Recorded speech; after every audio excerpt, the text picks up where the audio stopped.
Bonjour à tous, comme promis il y a déjà quelques semaines, voici la recette du tourton nantais qui est une brioche légère avec du beurre mais pas d'œuf et surtout une base de pâte à pain ou de pâte fermentée.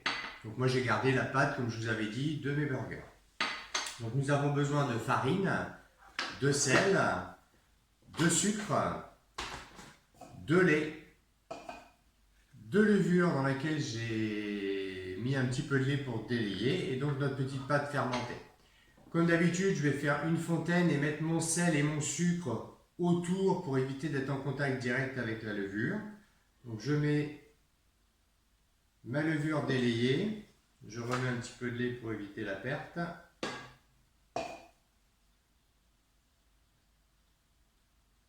Donc je vous mettrai les quantités dans le lien de la vidéo.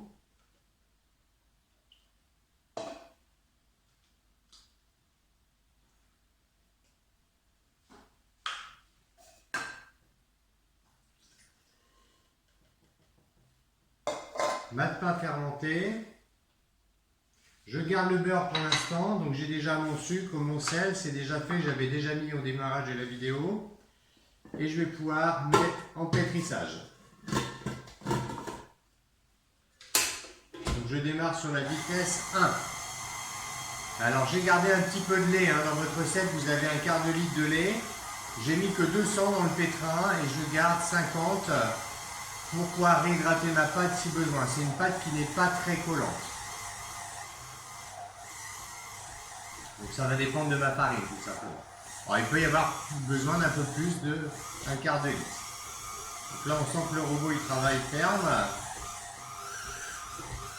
Donc on va pouvoir ajouter le lait nécessaire.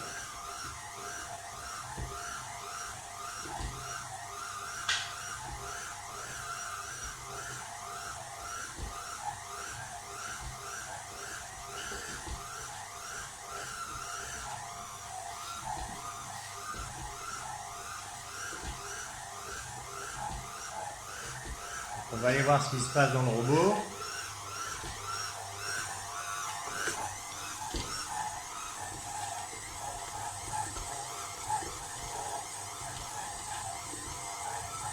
Et on va laisser pétrir jusqu'à temps que la pâte ne colle plus à la paroi.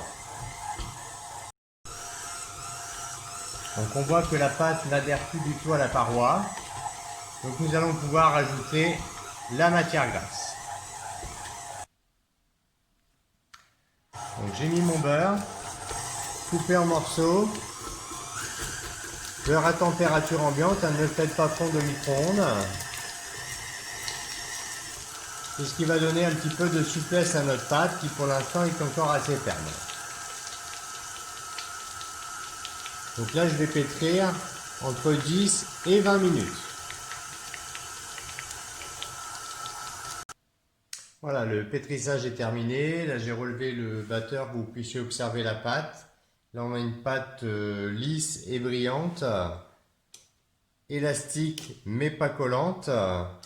Voilà, c'est vraiment cette fermeté qu'on doit avoir, mais pas trop. Donc à vous d'ajuster un petit peu la quantité de lait si nécessaire avant de mettre le beurre, que la pâte ne soit pas trop ferme non plus. Bon, moi, comme vous le savez, je travaille à la farine d'épeautre, type 70. Donc ça risque d'avoir peut-être un résultat un petit peu différent pour vous avec une farine de blé.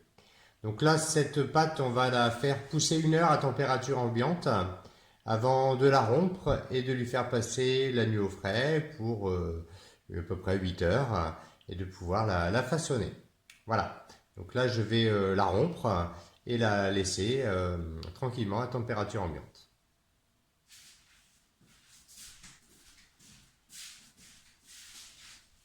Donc je retire la pâte.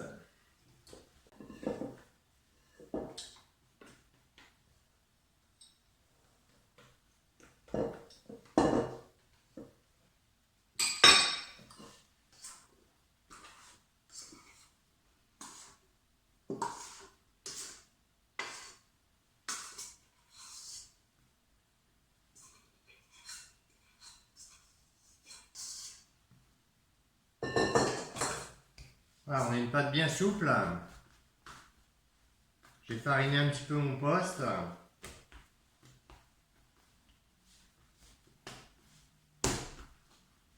Je retravaille un peu ma pâte pour former une bonne boule. Pour vérifier si tout est bien pétri.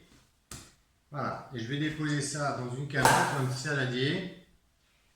Et je vais filmer au contact. Je laisse pousser, comme je vous l'ai dit, 1 heure à température ambiante pour pouvoir la retravailler après. Alors nous retrouvons pour la deuxième étape. La pâte a poussé 1 heure à température ambiante et on voit bien qu'elle a doublé de volume. Donc l'objectif maintenant, c'est de la déposer sur le poste de travail pour la dégazer. Là on a une bonne odeur de fermentation. Donc, farinez bien le poste de travail.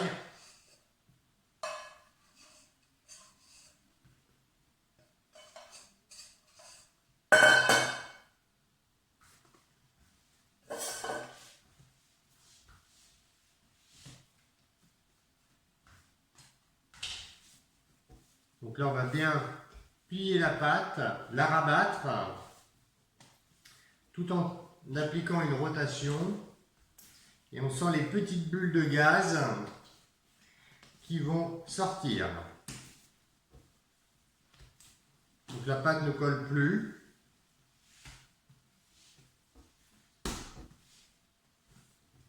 Donc je rabats, je tourne, je rabats, je tourne. Lorsque j'ai bien dégazé ma pâte, je vais la remettre au frais pour la nuit.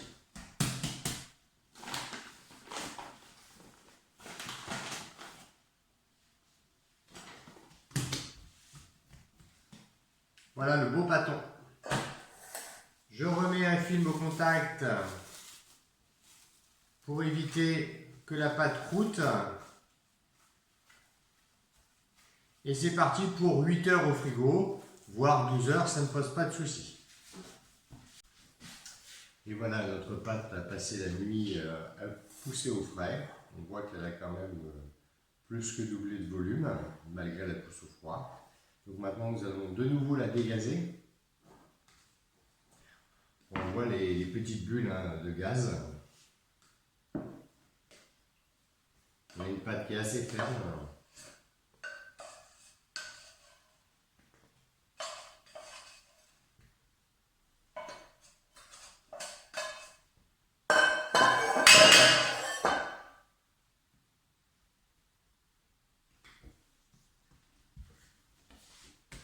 Donc comme il y a quelques heures, on plie la pâte, on replie, on écrase et on tourne.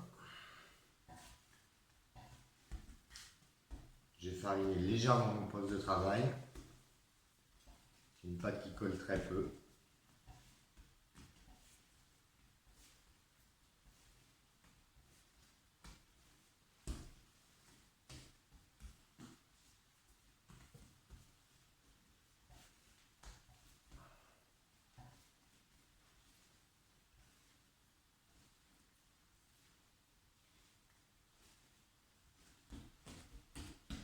Moi, je vais faire 2 brioches. Donc, je sépare ma pâte en deux.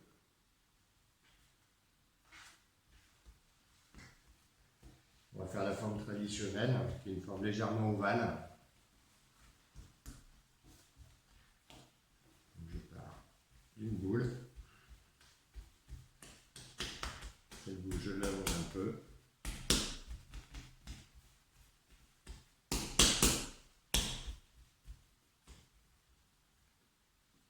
Voilà.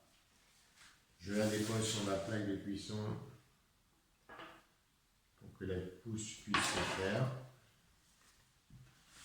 Et avec la dernière, on va faire une forme un peu différente. Je vais vous faire une tresse. Donc pour faire une tresse, je fais un petit boudin de pâte que je vais séparer en 3 morceaux, sans aller jusqu'au bout bien sûr.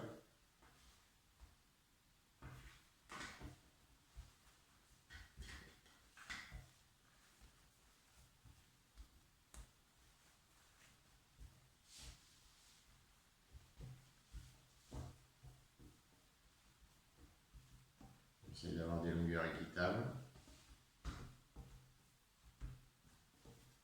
Voilà. Lorsque c'est fait, je vais passer le premier par-dessus celui du milieu, de gauche, droite, de nouveau par celui du milieu, et ainsi de suite.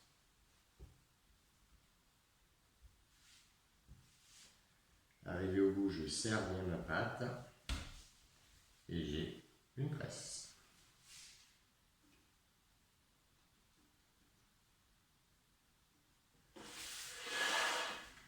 Voilà, cette pâte, je vais lui appliquer une dorure et je vais la laisser à pousser à température ambiante 1 heure, 1 heure et demie avant de la redorer de nouveau pour pouvoir la mettre à cuire.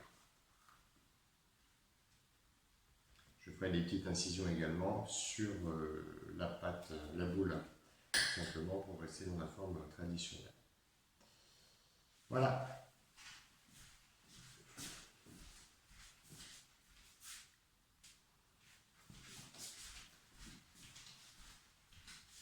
J'ai fait une dorure à base de jaune d'œuf et de lait. Et je vais badigeonner mes préparations.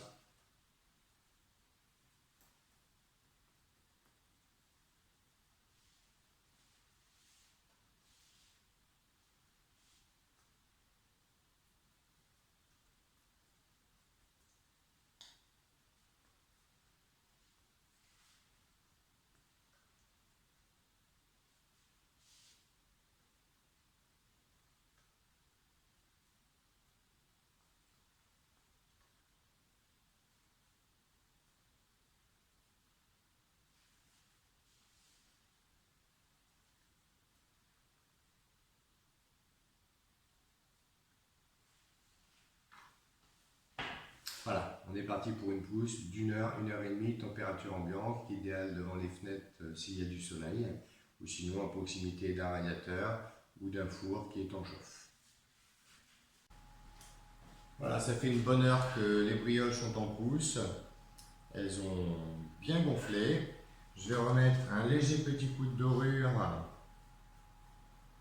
sans appuyer trop fort pour ne pas casser la pousse.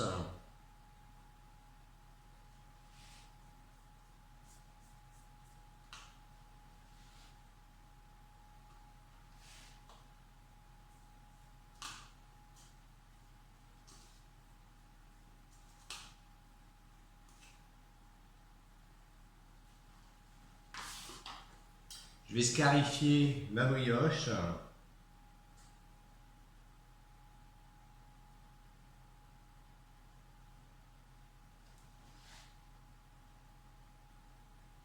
Voilà.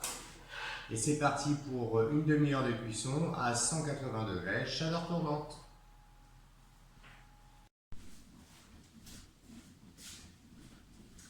Et voilà, nos tourtons sont sortis du four. Donc voici la tresse et le tourton traditionnel avec son marquage. Voilà, je vous souhaite un bon appétit et pâtissez bien.